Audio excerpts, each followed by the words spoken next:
Hello, everyone, and welcome. This is Susan Lopresti. Thank you so much for being here with me today.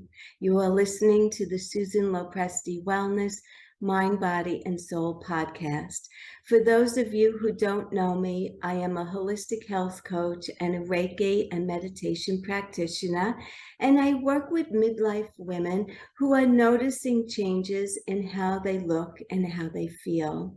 And I help them to reclaim some of their youth and energy and vitality that they had when they were younger. And I help women to balance out their life because it's a time of life that is very difficult for a lot of women to navigate. There's many changes that are happening in a woman's life.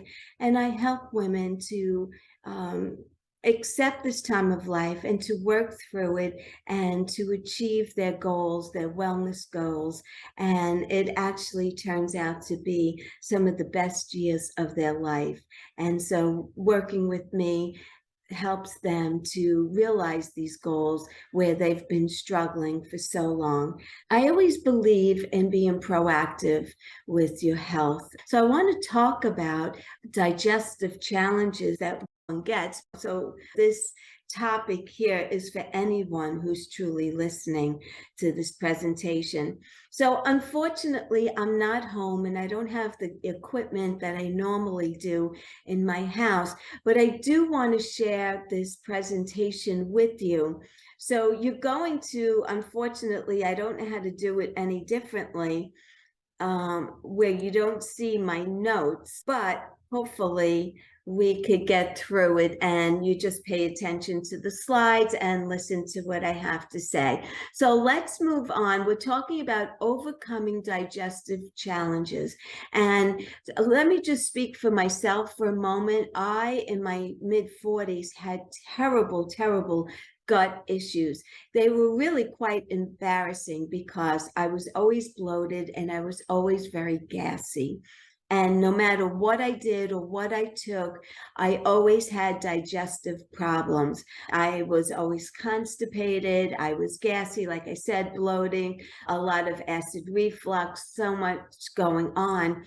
And it was through the help of a functional medicine doctor that I was able to cure that. And it really is something that we all need to address because about 90% at least of the diseases that we develop will manifest in the gut first, or the gut is what brings it on. And you're going to see how that plays in.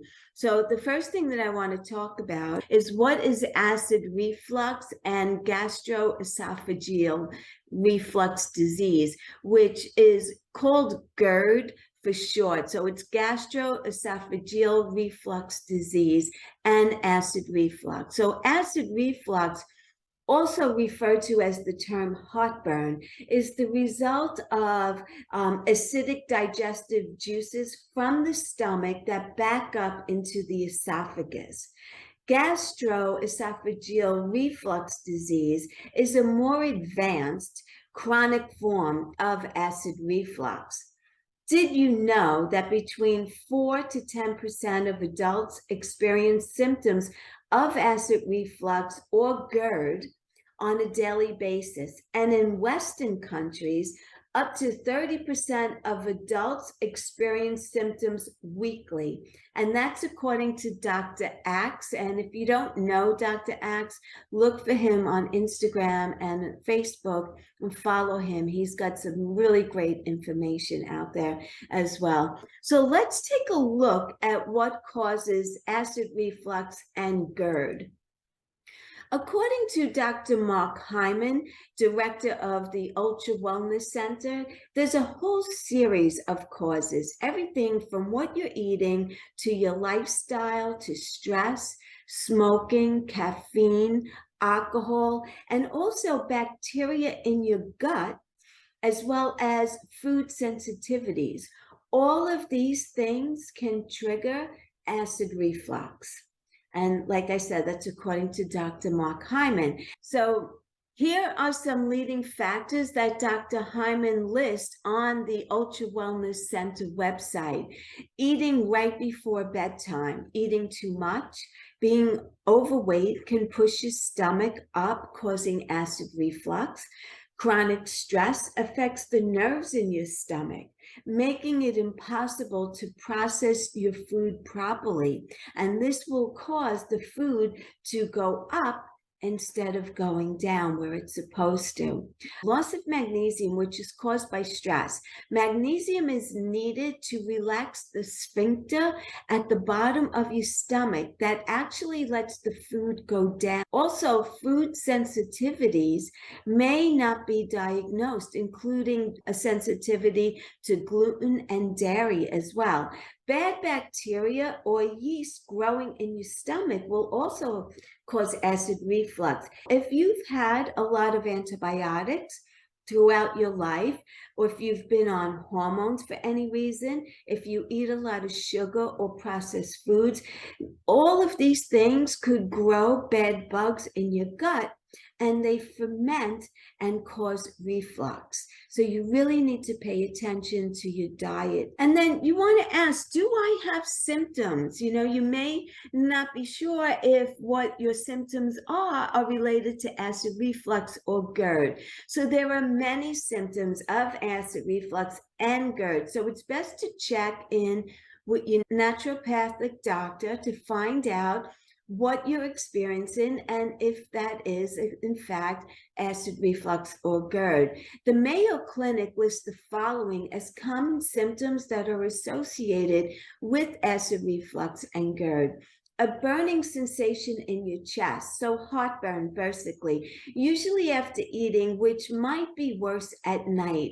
You may also experience chest pain, difficulty swallowing, regurgitation of food or that sour liquid taste. That's a sign of it. Also, a sensation of a lump in your throat will definitely be a sign of acid reflux. If you have nighttime acid reflux, you may also experience a cough or laryngitis, new or worsening asthma, and also disrupted sleep. What are the steps that we could take to overcome acid reflux? There are several ways to overcome it, and the complications caused by acid reflux and GERD. And I will be taking a closer look at many of them to highlight some of the steps that you could be taking at home for natural relief. And this is also according to Dr. Mark Hyman. And here's what we will be covering: diet and food allergens, lifestyle triggers, bad routines, stress, also supplements. So let's begin with diet, because that's usually the biggest factor when it comes to GERD and acid reflux. So before we get into some specific food recommendations, it's important to look at foods that could be exacerbating the symptoms that you're having. Healthy GERD Diet is an online resource with many answers to GERD sufferers, and they have created a general list of things to avoid, including spicy foods. Certain hot spices are known to irritate the esophagus and cause heartburn. Trans fats and high-fat foods. High-fat foods, particularly those that contain trans fats, can cause reflux because of the large amount of acid required to digest them. Very hot foods and liquids. It's best to let your food and your beverages cool for a little bit before consuming them, since very hot substances have been linked to stomach and intestinal ulcers as well, which can intensify the symptoms of acid reflux. So that's the last thing that we want to do, is to intensify the symptoms when we're trying to keep them mild and quieted down. Believe it or not, mint and chocolate, both peppermint and chocolate, contain chemicals that actually stimulate the release of stomach acids while also relaxing the muscle sphincter between the stomach and the esophagus, often resulting in acid and reflux as well as heartburn. So limit or eliminate chocolate and mints for sure. And I love mint chocolate, so that would be, a real sacrifice for me, but you have to do what you have to do, right?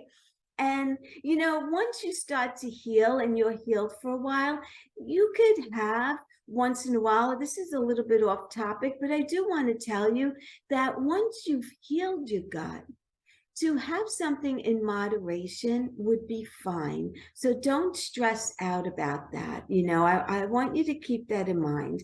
You'll have to go through the process, but once you're healed, you'll see things will be different. And your own trigger foods, given the complex nature of GERD, this one has to be added. And so how do you add what your trigger foods are? Well, start keeping a food journal. In my coaching programs, most of my clients, I recommend that they do keep a food journal. It's very, very important because a lot of times you could be sensitive to a food, but it doesn't react the same time that you eat it. It could take up to 3 or 4 days before a reaction actually begins from a food that you ate. Now, I don't know about you, but I sometimes have a hard time remembering what I had for breakfast yesterday, let alone going back to say, what did I eat 3 days ago that could have been the trigger? So when you keep a food journal or a diary, you can also, at the end of the day, you can note different things besides just the foods that you ate. How did you feel? What were your symptoms? Did you have bloating? Did you have gas? Did you feel nauseous? Were you tired? And you could really start to tie together those missing links. So a food journal is really, really important, and I can't stress it enough. This way you could identify and remember what it was that you ate. So let's look at gluten and acid reflux. Gluten is a general name of the proteins that are found in wheat, rye, barley, and trical, which is a cross between wheat and rye.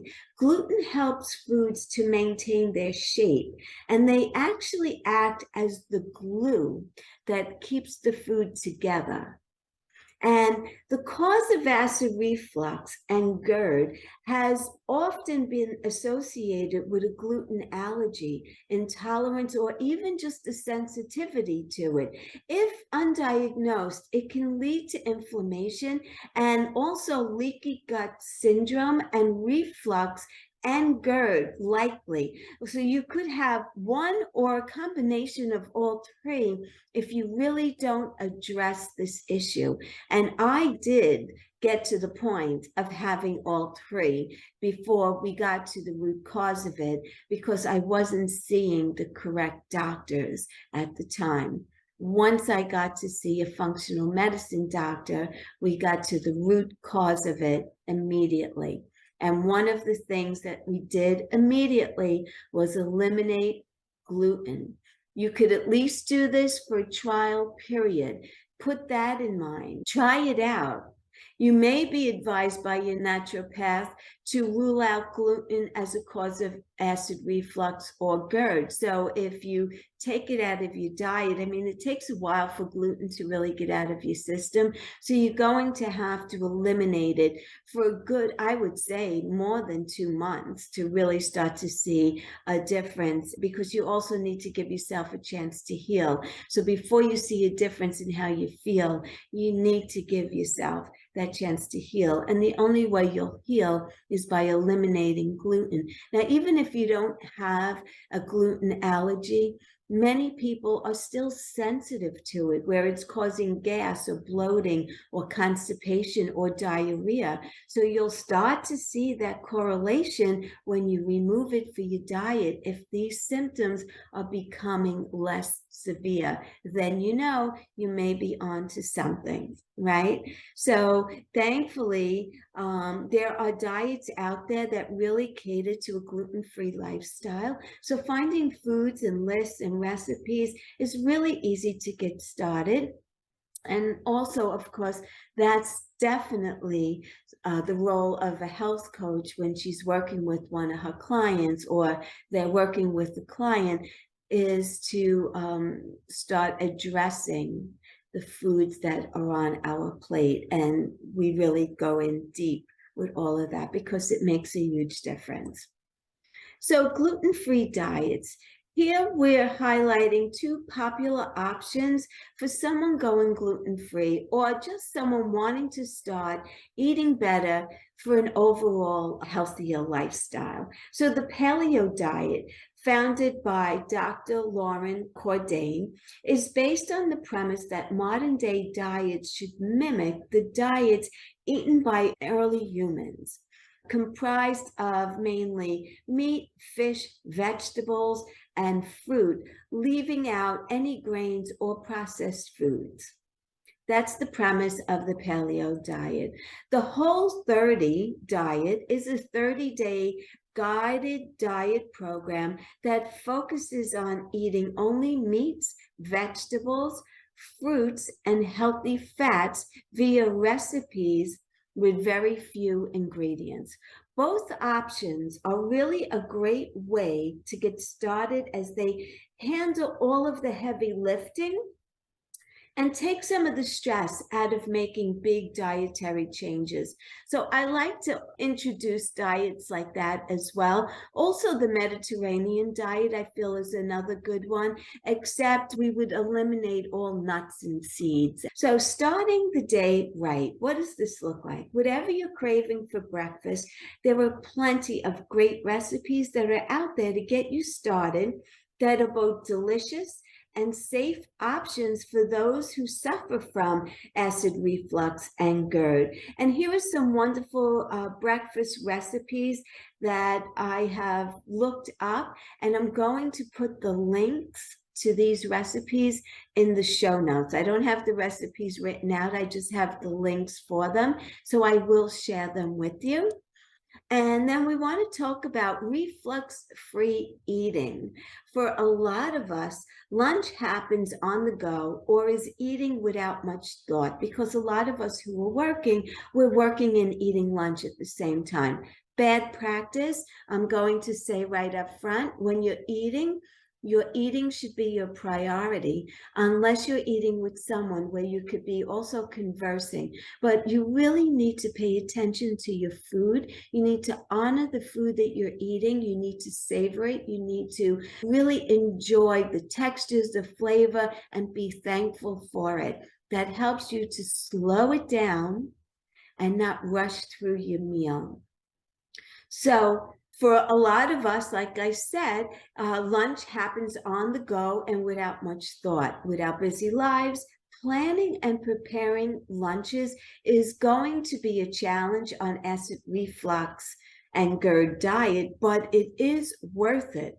It's worth it to take the time to prepare your day and maintain your energy levels so that you could stay on track and you could be making all the right choices. So I have some recipes for lunch that I'd like to also share with you, and I'll put them in the show notes as well.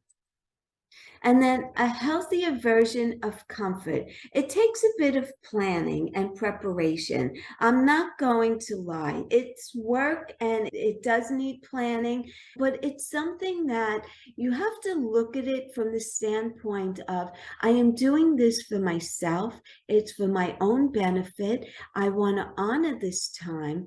I want to come from a place of love and compassion for yourself, that you deserve to be eating the proper foods that are nourishing you so that your body can absorb the nutrients right? Because when you have leaky gut, you're not able to absorb the nutrients. They're actually leaking out along with everything else into your bloodstream, which is causing inflammation, which ultimately is going to cause disease. So when you're looking at the prep and the cooking and the work that needs to go into this, you need to look at it from a positive standpoint of what you're doing to improve your life, basically. So even still, I'm going to be giving you some healthy dinners that you could try right off the bat, and then you could take it from there. So I'm really setting you up today for success. I'm giving you the tools and the resources. And yes, there is still room for dessert, and we can have it. So don't fret, dessert is still on the table. And I am going to give you a healthy spin on a few classic recipes. There's a no-bake cheesecake that I'll share with you. There's a dark chocolate Brazil nut coconut bar. Now, you may be saying, oh, but Susan, you said that chocolate is upsetting. Yes, I also said that once you begin to heal, every once in a while, if you have one of these foods, it won't be the way it is. You know, you didn't get acid reflux and GERD overnight. It's years and years of putting the wrong things in your body that were adding to inflammation and adding to this situation that you have. So you won't heal overnight. But when you do, you can have some of these foods again. And you'll know when you do introduce a new food, if you have an immediate reaction to it and it makes you really sick, that's going to be enough of a motivation to say to yourself, I can't have that ever again. That's something I need to stay away from. So you become your own detective. You take responsibility for your own health. No one is going to take the responsibility to heal you as much as you. No one's going to motivate you as much as you're going to motivate yourself, particularly when you're really sick. That motivates you to get well and do what it takes. Right? So acid reflux and lifestyle, according to Kevin Kesmini, a gastroenterologist at the University of California, alcohol, nicotine from tobacco, and caffeine are all attributed to heartburn. The reason Dr. Gashmini explains is a ring of a muscle that's called the esophageal sphincter, located at the junction between the stomach and the esophagus muscle. And it's supposed to be closed, except when food is passing through the esophagus. The problem with alcohol, nicotine, and caffeine is that they relax the esophageal sphincter, and that allows acids from the stomach to back up into the esophagus, causing acid reflux. If possible, if you could cut down or eliminate the stimulants to help relieve symptoms of acid reflux and GERD, that will help tremendously. Plus, smoking and drinking are really not good for you anyway, especially if they're not done in moderation. So what does stress have to do with it? Unbelievably so, stress has a lot to do with it. Whether you're feeling stressed over a work deadline, or maybe due to lack of sleep, or even some kind of life-threatening situation, the body handles stress in much the same way, no matter what the circumstance is. Stress causes the body to draw blood away from the stomach to feed the muscles and the brain in situations where it perceives a threat, right? Because digestion is not an essential function in survival mode, blood flow to the stomach decreases, allowing the lower esophageal sphincter to relax so the stomach acid can back up into the esophagus and cause heartburn and also reflux. Your naturopathic doctor might recommend deep breathing exercises, yoga, meditation, or massage to help with stress management. Right? So that's also the function of a health coach. And so someone like me, who I am also certified as a breathwork practitioner and a meditation practitioner, we could work on that together one-on-one, and you may really begin to see an enormous change in how you feel. And really, a little over no time at all, you'll start to see small improvements that will continue to grow as you stay on this path. So deep breathing exercises to relieve stress. Here are some exercises to consider for stress reduction. There's automatic breathing, where you put one hand on your chest and the other on your belly. And as you breathe in deeply for about 2 seconds, your belly will stick out a bit, and then you'll feel the air expanding your stomach, and then you'll breathe out, and slowly through your lips, you're going to feel your stomach then go in, and you just want to focus on that. Or there's also yoga breath, where you put your right thumb over your right nostril and you breathe through your left nostril. Then you take your ring finger from your right hand and you put it over your left nostril, and you do the same on that side. And then you switch sides. And that is a wonderful, wonderful way to really slow it down and just get yourself balanced and calmer. And then there's the 4-7-8, where you hold your breath for a count of 7, and then you release it for a count of 8, and you repeat this at least 3 times. And that's also a wonderful breathing technique. And then breath counting. So you take a few deep breaths and then settle into your normal breathing. When you exhale, count 1. The next time, count 2, until you exhale, each time counting up to 5, and then you could start over. These are just some of many breathwork techniques that you could begin to do to help you to relieve stress. And sometimes I do some of these in the car when I'm driving, especially if I'm in New York. It's very stressful to drive in New York, and the breathing really helps to slow it down. Supplementing for acid reflux and GERD. It's a little tricky here. There are many beneficial natural supplements that you could add to your diet as well. And here are some recommendations from the naturopath, again, Dr. Axe, who I follow him, and I would suggest that you follow him. I learn a lot from him. He's very, very knowledgeable. So is his wife. They're a wonderful team, and they also work separately. I would suggest that you follow them. What he suggests is digestive enzymes, and that helps food fully digest and nutrients to absorb properly. And I am a big believer in digestive enzymes. If someone says to me, what's the first supplement I should take? Digestive enzymes is what I recommend. Second, probiotics. You want to add healthy bacteria to balance your digestive tract and crowd out the bad bacteria that can lead to indigestion and leaky gut and poor absorption of nutrients. We want to be feeding our gut the healthy bacteria that it needs. Chamomile tea is a wonderful tea to help reduce inflammation in the digestive tract, supporting healthier functioning. Ginger tea is wonderful. It's good for digestive support, and it can relieve symptoms by breaking down proteins. Papaya leaf tea is another one. Papain is an enzyme that's found in papaya, and it aids in digestion by breaking down proteins.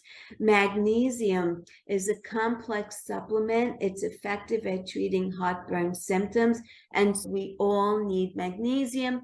It is depleted in our soil. So even when we're eating a lot of vegetables and fruits that are coming out of the ground, they're still mostly nutrient deficient in magnesium. So it could never hurt to take a good magnesium. And also L-glutamine helps to heal leaky gut, and also it has benefits both for ulcerative colitis and IBS as well. So can I just take a pill? You can, but antacids are used to neutralize stomach acids, not inhibit new acids from forming. So there's no lasting relief. It's just temporary. On the other hand, acid blocking medicine, also known as a proton pump inhibitor, do inhibit acids by suppressing natural secretion. Suppressing acid secretion does bring temporary relief, but it does not work to address the underlying cause of the symptom. And that's the difference between Western and Eastern medicine. We just don't want to put a Band-Aid on the symptom. We want to get to the root cause, the underlying cause of the symptoms.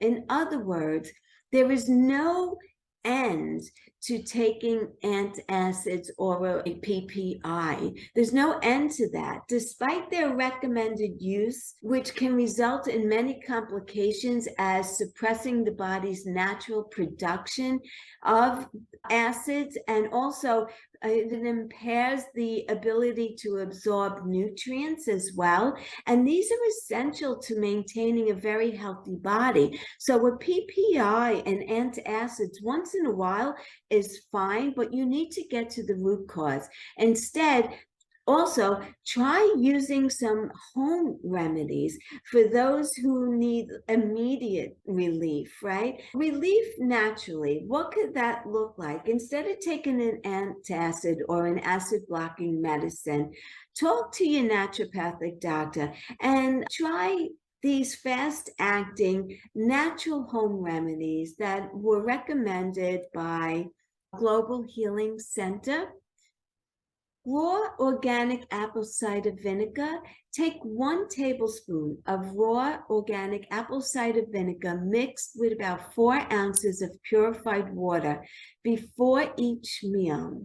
This will help calm the stomach and support digestion. It's one of my favorites that I've been doing for years. It's fast-acting home remedy for acid reflux. Also, organic baking soda. Bicarbonate is a wonderful product. Mix a spoonful of it in a glass of water. Stir it and drink before it stops fizzing. And then also organic aloe vera.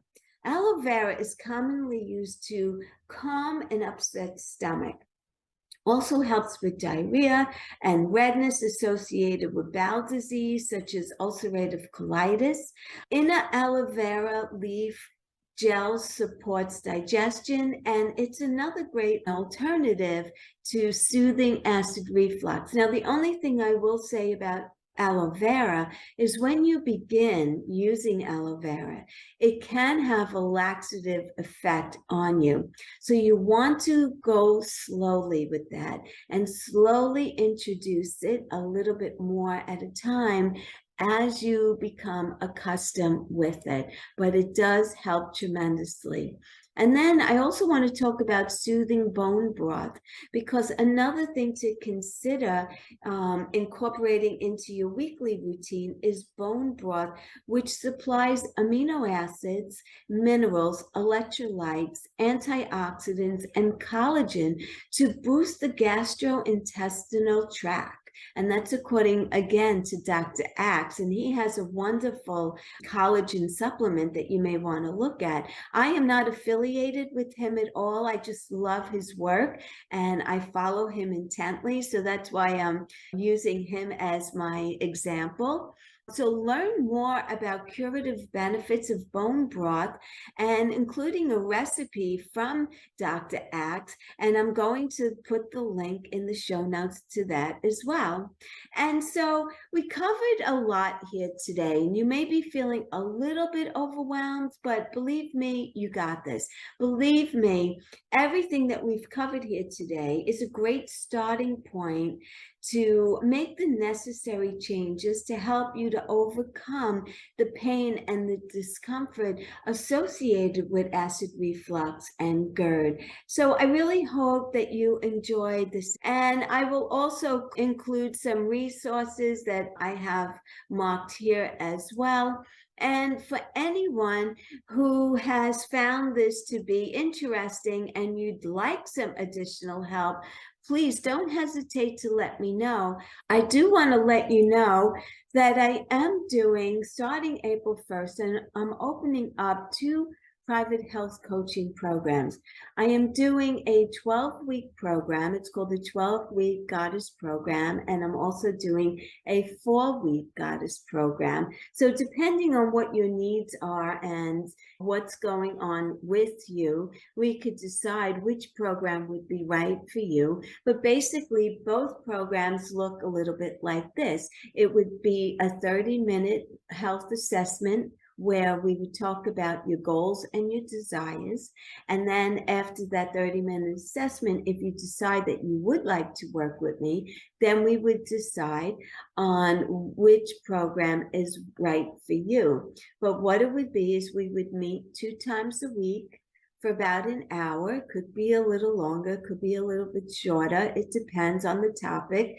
It's topics of your choice for each session. So whatever your goal is, we will get you on a path to achieve that goal. And then we will catch up and see how it's going and what's working, what's not. We could tweak it. The client leads the session, really, and topics can include weight management, food cravings, sleep, energy, stress management, digestion, gut health, food allergies, hormonal issues. And then there's also what I call primary food discussions. So what I'm talking about there are life factors, your career, relationships, spirituality, family life, home environment, finances, creativity, joy, and home cooking. These are all other topics that we could touch on. We could talk about what we need to improve upon, because quite honestly, good health is more than just the food that you're putting on your plate. You could have a pristine diet. If you're out of balance in other areas of your life, you are not 100% healthy. So we talk about that. We get into all of that. We could virtually share your pantry and your refrigerator, and we could go through a whole assessment of the foods that you're eating. We could do a supermarket tour together. We could do it virtually. I could be on Zoom in a supermarket, walking you down the perimeter of the supermarket, which is the only place that we really should be shopping, is the perimeter of the supermarket. Why is that? You walk into a supermarket. When you walk into the produce section. Probably every single supermarket is set up the same way. You're in produce. You want to buy the majority of your foods in the produce section. That consists of your fruits and your vegetables. When you get to the back wall, then you're in your proteins, right? So now you're in your proteins, you're in your meats, you're in your fish, your, whatever else you have that you want to eat. And then up the other side, the other perimeter of the wall, is your dairy, your butter, your milk, and all of those products. So depending on what your diet looks like, that should be the only place that you are shopping. we would do a supermarket tour like that if you felt that that was necessary. If you feel like any of this is something that you would be interested in, or you just want to take advantage of that 30-minute free health assessment, because within that 30 minutes, you may tell me something that's going on and I may make a suggestion, and that's all you need. Who knows? But you're not under any obligation at all to continue. So it really doesn't matter that much. I would definitely suggest that you take advantage of the health assessment. Anyway, on that note, I just want to thank you very much. I so appreciate each and every one of you who comes and listens to me and engages with me. It means the world to me. I really hope that I'm adding value to your day, because that's the ultimate goal. The ultimate goal for me is to have my clients and the people that I work with and anyone who's listening to me to reclaim their health. You know, life is very short and we should be enjoying each moment of our life. And if we're not healthy, when we don't feel well, we don't feel 100%, we really can't be enjoying our life. And I think that we were put on this earth to learn lessons, to enjoy life, to live in the moment, and just be who we're meant to be. And we can't do that without our health. And so that's why I'm passionate. And that's why I love working with women. I love hearing their journey, because I really honestly, truly believe that midlife is the best time of our lives. It really is. We're losing a lot of responsibility. Our children are raised, our careers are sort of behind us at this point, or we're looking more towards retirement and a future. And we worked really hard our whole lives. So if we're going to retire, let's enjoy those years. Let's enjoy them. Let's be healthy enough to be doing everything that we've been putting off doing for so long, because we put so many other people ahead of us, like our children's and our husbands and our parents, also our aging parents, but now it's our time as well. So on that note, I want to say again, thank you. I so appreciate you. I hope you enjoyed this presentation. Please leave me comments, leave me reviews. Follow me here. Follow me on Instagram at Susan Lopresti, 2 underscores, and I will see you here again next time. Have a beautiful rest of your day. Take good care.